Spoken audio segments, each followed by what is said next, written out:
Oi, gente.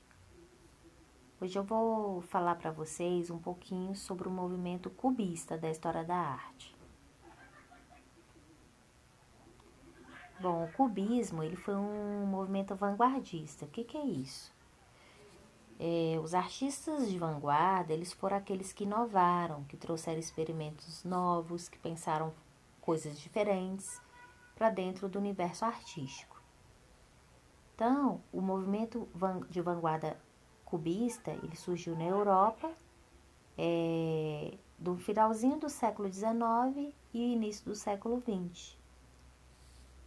Lembrando que a Primeira Guerra Mundial aconteceu em 1914.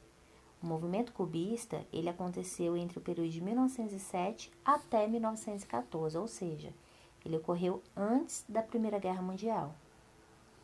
Esse primeiro jovem aí da imagem é Pablo Picasso.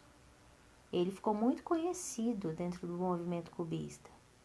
Porém, é esse segundo jovem aí, Paul Cézanne, que foi considerado o precursor desse movimento, devido às formas geométricas que ele utilizava para fazer suas pinturas de natureza morta, como a gente vai ver na página seguinte.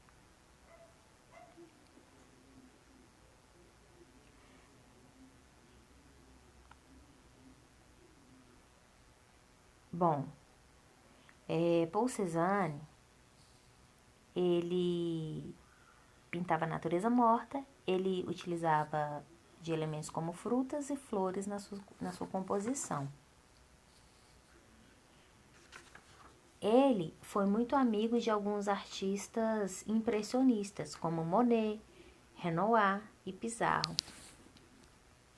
E por isso ele se sentiu influenciado por eles a fazer pinturas impressionistas,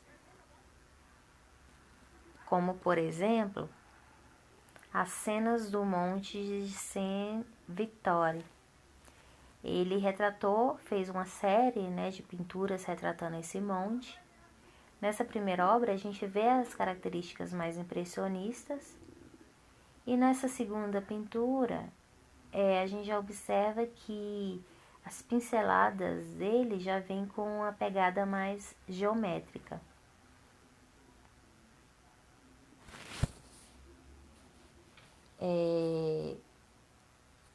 Paul Cézanne, ele chegou até a participar da primeira exposição impressionista, porém, seu trabalho nunca se encaixou totalmente dentro desse movimento. Depois da sua morte, em 1906, Cézanne ele faleceu com 54 anos de pneumonia na cidade de Provença, na França.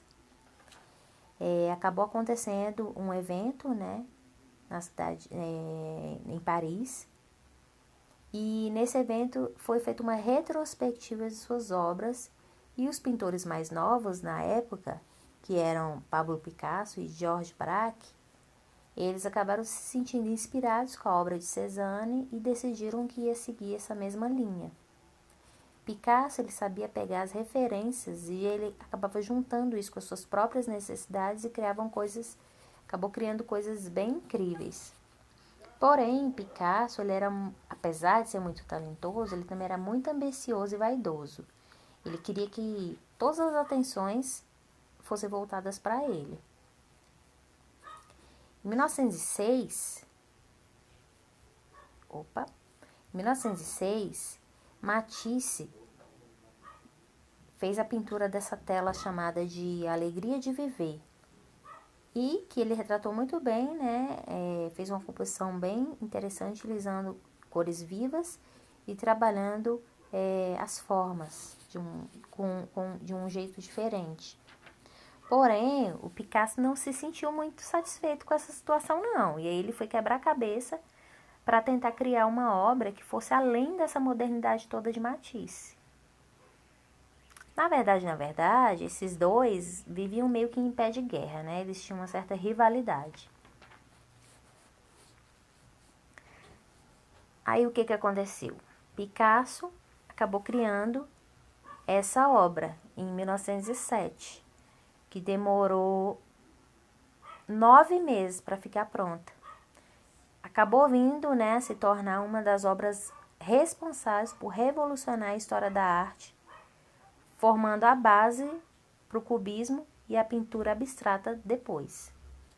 Porém, quando Picasso terminou essa obra, ele acabou deixando ela por muitos anos, né, guardada, porque ele recebeu muitas críticas, principalmente dos amigos próximos, que eles ficaram chocados, né? Todos acharam que essa obra era horrorosa e Picasso não se sentiu à vontade de expor a pintura. Né? Anos depois, Braque, que era seu amigo, acabou ajudando Picasso a repensar a verdadeira intenção dele quando ele fez essa pintura.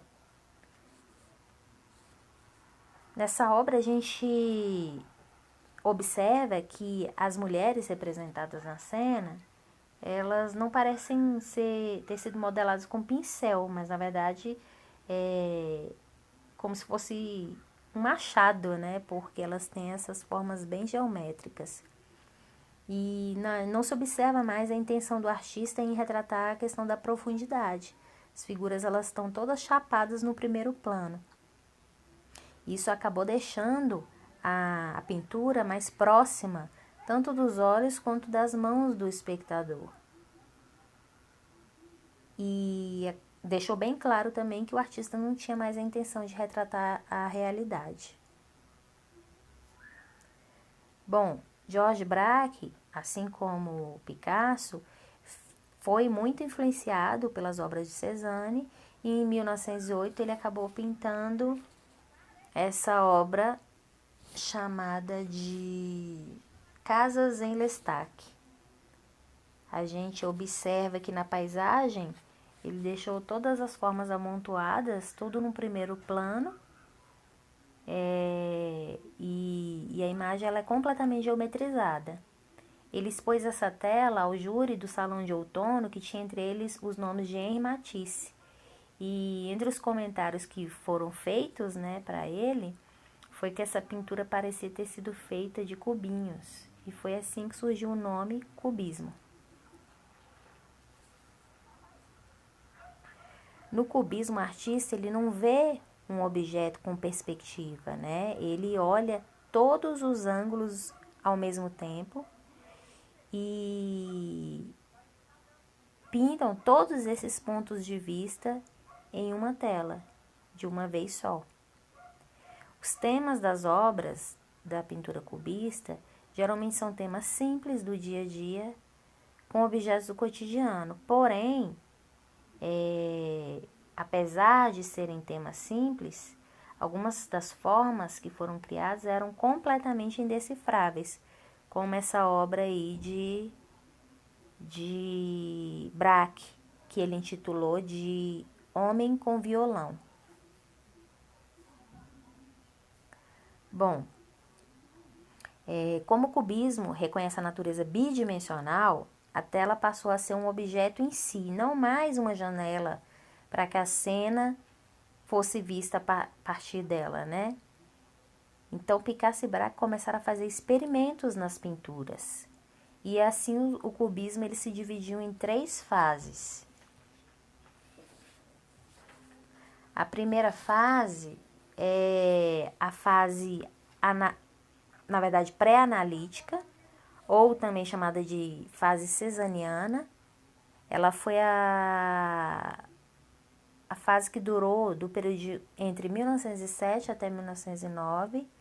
E esse tipo de pintura foi muito influenciado pelas obras de Paul Cézanne, que eram representações das formas de um jeito mais simples.